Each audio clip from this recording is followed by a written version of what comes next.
town, the islands of Hawaii have always had a history carefully enclosed within its borders, open only to interpretation by those without.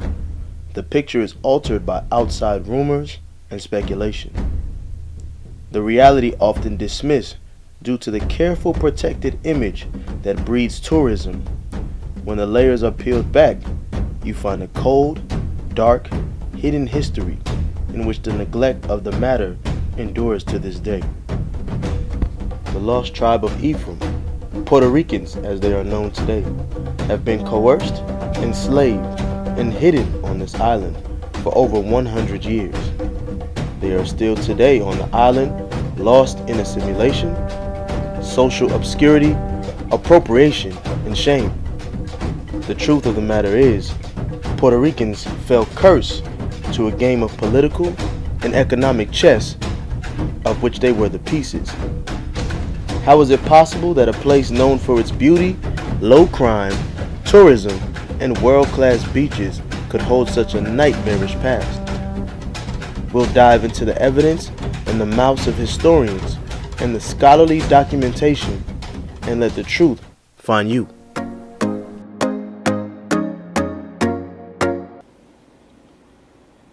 The year is 1898.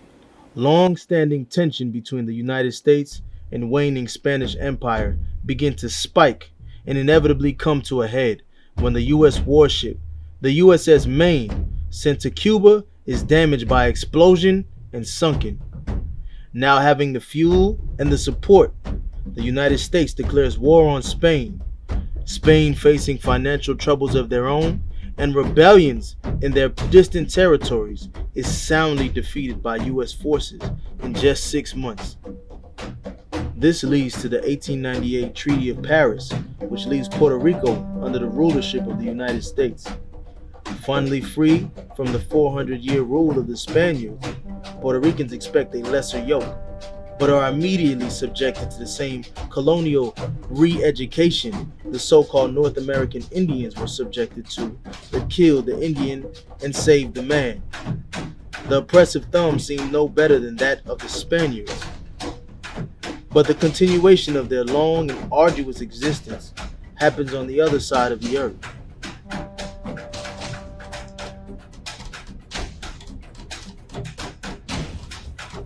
In the year 1899, Puerto Rico was struck by a duo of hurricanes, one unnamed, the other the infamous San Ciriaco, the longest enduring hurricane in history and one of the most devastating hurricanes in the recorded history of the island.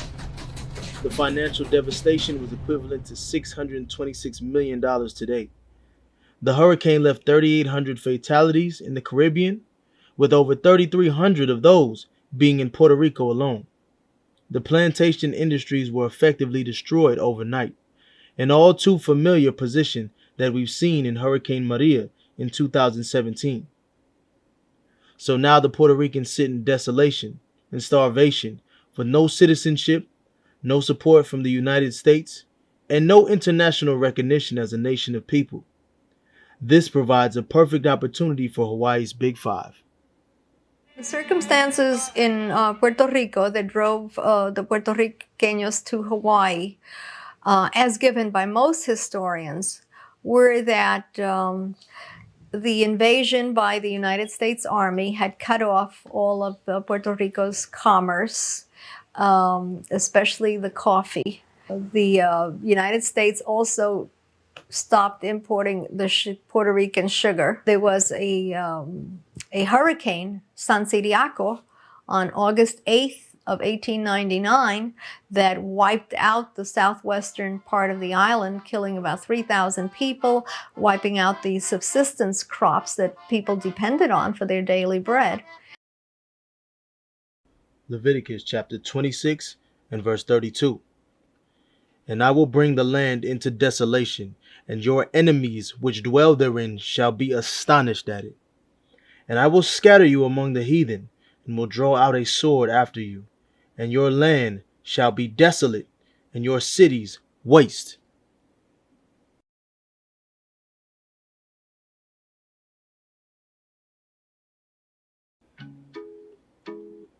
The Big Five, as they are known, are 5 corporations that rose to great power in the late 1800s, eventually controlling about 90% of the sugar industry in Hawaii and becoming in essence a monopoly in the entirety of the Pacific. Through financial power, they gained great political power and effectively controlled most of the island's operations. A huge snare for the Big Five were massive labor revolts. Frequently, immigrants such as the Japanese, Chinese, and Koreans, as well as the local Hawaiians, were now recognizing their national power and now demanding better wages and treatment. With their business operations shut down and becoming more costly, the tragedy in Puerto Rico couldn't have come at a better time.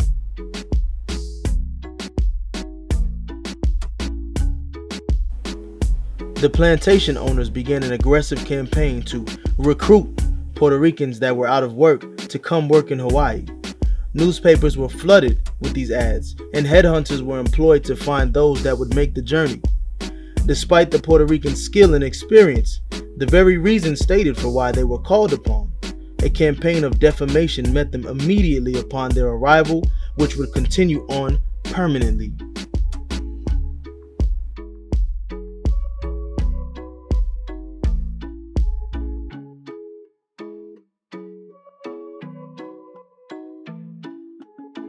The first Puerto Ricans to come to Hawaii started arriving on December 23rd, 1900. The 11th group arrived in October of 1901.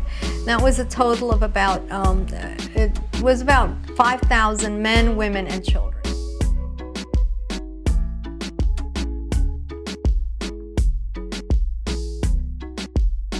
Concerning the accuracy of numbers and arrivals, the ledgers leave much to be desired. It is documented by plantation authorities that about 5,000 arrived on the island after about 11 expeditions. Upon further investigation, this is almost impossible to be a truth.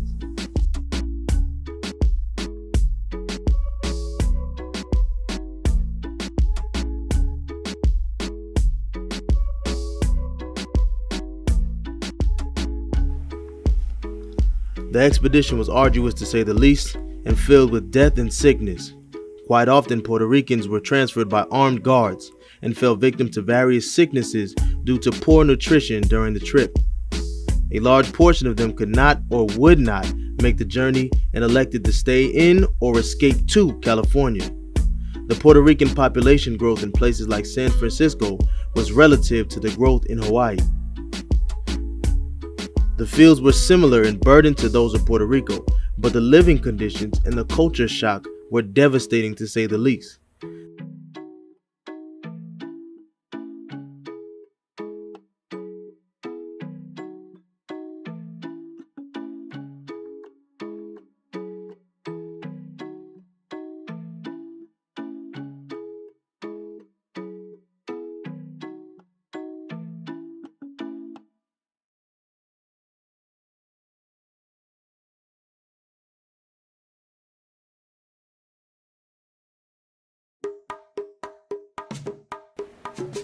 They soon found that the contracts they were offered were not honored and would often have to move from plantation to plantation seeking better wages, if wages at all.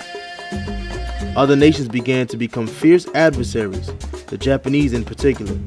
At the time, the Japanese were on record the largest plantation demographic and saw the Puerto Ricans as a threat to their labor strikes, and they were.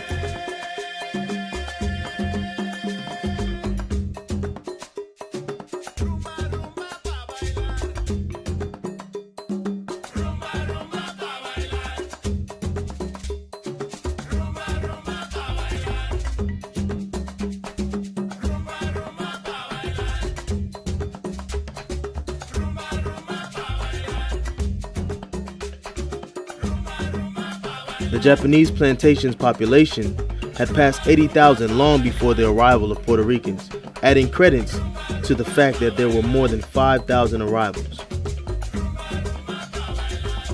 Fierce treatment from the overseers and being outnumbered on all sides left them with very little options. After nearly 120 years of being on the islands of Hawaii, the Puerto Rican today is effectively invisible. They have essentially been left to a few restaurants and hidden amongst the locals and other nationalities scattered throughout the islands, normally claiming themselves to be Portuguese due to the social status that the Puerto Rican has been relegated to.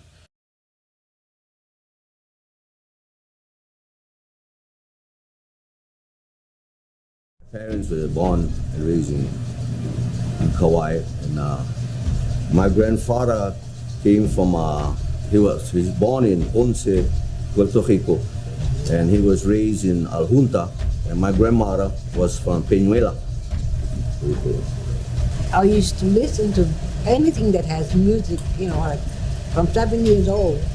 I used to play the guitar. I couldn't read notes, but just the sound of it. So then I started to play. I made my own group, girls group.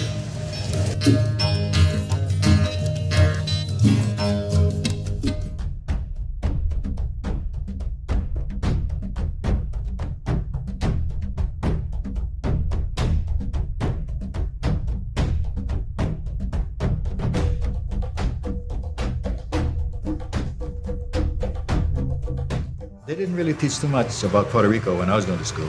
Anything you wanted to learn, you had to go to the library, and they had only very limited information about Puerto Rico itself. And in fact, even in high school, when I was going to high school, you wanted to you had to go find a map someplace and then get an encyclopedia out, and they give you a little short paragraph of Puerto Rico, and that's all you had.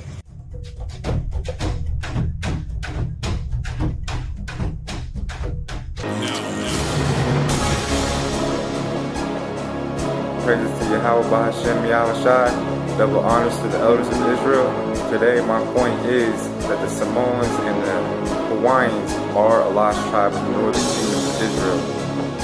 A lot of Israelites have been discrediting the Samoans and the Hawaiians and saying that all of them are Japhethites. Yes, there is Japhethites and a lot of heathens on the Pacific Islands, but in history, black kings and queens ruled them islands, which are now called the Samoans and the Hawaiians, which was a lost tribe of Israel. They were black people, they have woolly hair, like Christ-like hair. They are just almost identical to the rest of the northern lost tribes of Israel. They're almost like the Latinos and Native Americans. They have that northern kingdom style to them.